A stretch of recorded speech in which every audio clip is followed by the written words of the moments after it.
The Red Death had long devastated the country. No pestilence had ever been so fatal, or so hideous.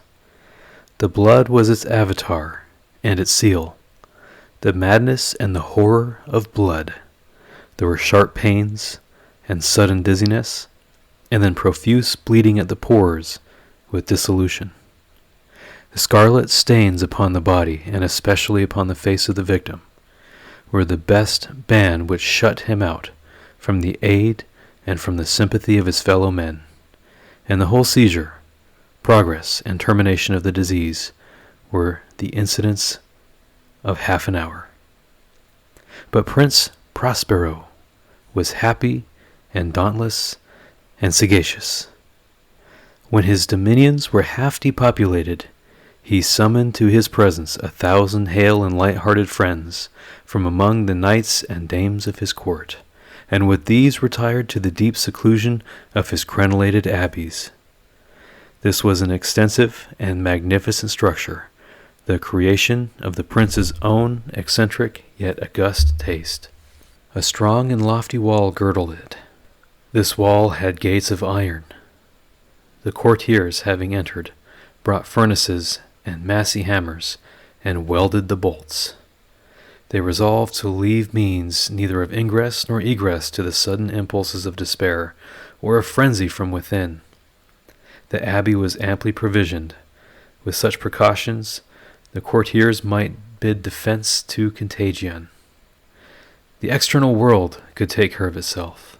In the meantime, it was folly to grieve or to think. The prince had provided all the appliances of pleasure. There were buffoons, there were improvisatori, there were ballet dancers, there were musicians, there was beauty, there was wine.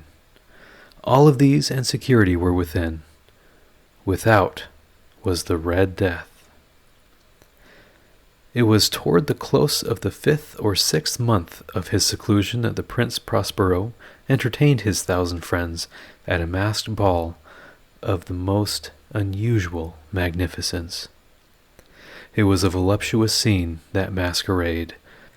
But first let me tell of the rooms in which it was held. There were 7, an imperial suite. In many places, however, such suites form a long and straight vista, while folding doors slide back nearly to the walls on either hand, so that the view of the whole extent is scarcely impeded. Here the case was very different. As might have been expected from the Duke's love of the bizarre, the apartments were so irregularly disposed that the vision embraced but little more than one at a time. There was a sharp turn at the right and left. In the middle of each wall, a tall and narrow Gothic window looked out upon a closed corridor, of which pursued the windings of the suite. These windows were of stained glass, whose corridor varied in accordance with the prevailing hue of the decorations of the chamber into which it opened. At the eastern extremity was hung, for example, in blue, and vividly blue were its windows.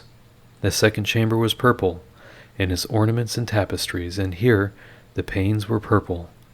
The third was green throughout, and so were the casements. The fourth was furnished and lighted with orange, the fifth with white, the 6th with violet. The 7th apartment was closely shrouded in black velvet tapestries that hung all over the ceiling and down the walls, falling in heavy folds upon a carpet of the same material and hue.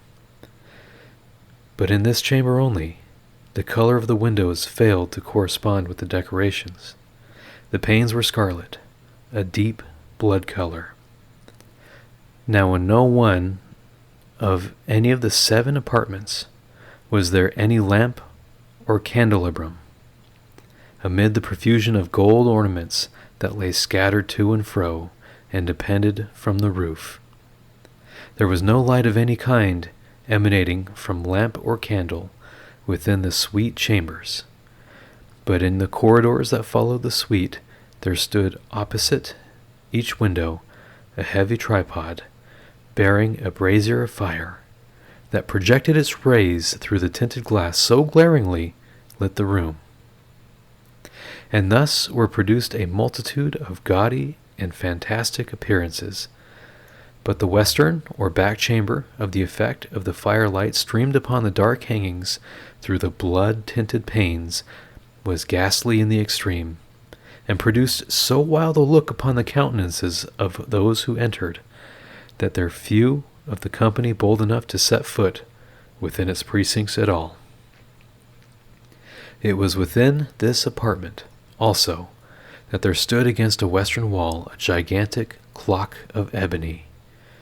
Its pendulum swung to and fro with a dull, heavy, monotonous clang, and when the minute hand made the circuit of the face, and the hour was to be stricken, there came from the brazen lungs of the clock a sound which was clear and loud and deep, and exceedingly musical, but of so peculiar a note and emphasis that at each lapse of an hour the musicians of the orchestra were constrained to pause momentarily in their performance to hearken to the sound. And thus the waltzers perforce ceased their evolutions, and there was a brief disconcert of the whole gay company, and while the chimes of the clock yet rang, it was observed that the giddiest grew pale, that the more aged and sedate passed their hands over their brows as if confused in recovery or meditation. But when the echoes had fully ceased, a light laughter at once pervaded the assembly. The musicians looked at each other and smiled, as if at their own nervousness and folly, and made whispering vows, each to the other, that the next chiming of the clock should produce in them no similar emotion. And then, after the lapse of 60 minutes, which embraced 3,600 seconds of time that flies, there came yet another chiming of the clock, and then were the same disconcert and tremulousness and meditation as before. But in spite of these things, it was a gay and magnificent revel. The tastes of the Duke were peculiar. He had a fine eye for color and effects. He disregarded the decora of mere fashion. His plans were bold and fiery. His conceptions glowed with barbaric luster. There are some who would have thought him mad. His followers felt that he was not. It was necessary to hear and see and touch him to be sure he was not. He had directed in great part the movable embellishments of the 7 chambers upon occasion of this great feat, and it was his own guiding taste which had given character to the masqueraders. Be sure they were grotesque. There were much glare and glitter, and piquancy and phantasm, much of what has been seen in Hermini. There were arabesque figures with unsuited limbs and appointments. There were delirious fancies, such as the madman fashions. There were much of the beautiful, much of the wanton, much of the bizarre, something of the terrible, and not a little of that which might have excited disgust. To and fro in the 7 chambers stalked, in fact, a multitude of dreams, and these, the dreams, writhed in and about, taking hue from the rooms, causing the wild music of the orchestra to seem as the echo of their steps, and anon the strikes, the ebony clock, which stands in the hall of the velvet, and then for a moment all is still, and all is silent, save the voice of the clock. The dreams are stiff frozen as they stand, but the echoes of the chime die away. They have endured but an instant, and a light half-subdued laughter floats after them as they depart. And now the music swells, and the dreams live, and writhe to and fro more merrily than ever, taking hue from the many tinted windows through which stream the rays of the tripods. But to the chamber which lies most westwardly of the 7, there are now none of the maskers who venture. For the night is waning away, and there flows a ruddier light through the blood-colored panes, and the blackness of the sable drapery appalls. And to him whose foot falls on the sable carpet, there comes from the near clock of ebony a muffled peal, more solemnly emphatic than any which reaches their ears who indulge in the more remote gaieties of the other apartments.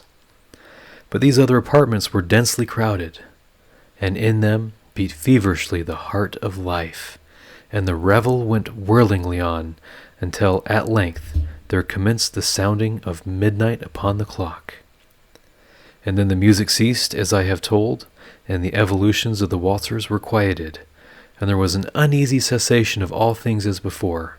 But now there were 12 strokes to be sounded by the bell of the clock.